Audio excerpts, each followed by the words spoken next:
નમસ્કાર ખેડૂત મિત્રો કોઈ પણ પેઢી નામો હોય અને એમાં વારસાઈમાં જે પણ આપણે નામ નાખતા હોય તો તેમાં ચરત ચૂકથી કોઈ પણ વ્યક્તિનું નામ જે છે નાખવાનું ભૂલાઈ ગયું હોય તો એમાં પેઢીનામામાં સુધારો કરી અને એમાં ફરીથી તમે એમાં જે પણ નામ ભૂલાઈ ગયું હોય એ ફરીથી તમે ઉમેરી શકો અથવા તો ન ઉમેરી શકો। તો એના વિશે કાયદાકીય શું જોગવાઈ છે એના વિશે થોડી વાત કરી લઈશું આપણે। તો એમાં બિલકુલ જે છે એમાં તમે પેઢીનામો જે છે એમાં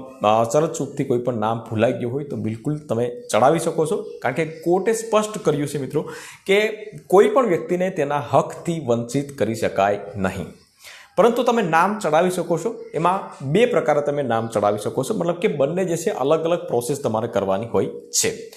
એક પ્રોસેસ કે માની લો કે તમારું ચરત ચૂકથી 2 થી 3 વર્ષ જે છે થયા હોય અને એમાં નામ ભૂલાઈ ગયું હોય તો તમારે એમાં મામલતદાર કોર્ટની અંદર ફક્ત સાદી અરજી કરી દેશો એટલે તમારું નામ જે છે એ ચડી જશે। સોગંદનામું કરવાનું હોય છે, જે હયાતમાં અત્યારે વારસાઈ જે છે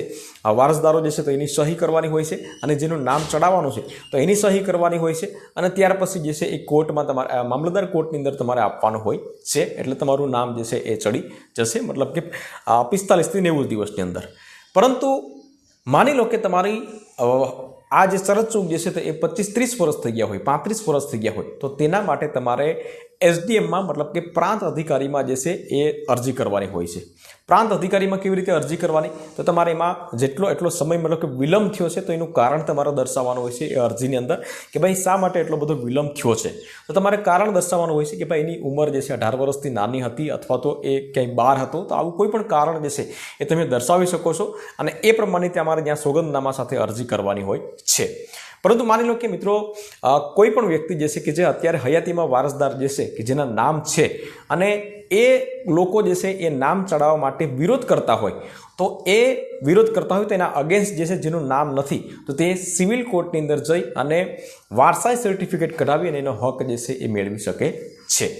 તો આ પ્રમાણે જે છે તમે બે રીતે પેઢીનામામાં જે છે સુધારો કરી અને નામ ચડાવી શકો છો મિત્રો। આવી જ માહિતી મેળવવા માટે ફેસબુક પેજમાં ભરત રામ નામનું જે પેજ જે છે તો એને ફોલો જરૂરથી કરી લેજો, અને યુટ્યુબ જોતા હોય તો કાયદાની વાતો જે છે એ ચેનલને સબસ્ક્રાઈબ જરૂરથી કરી લેજો।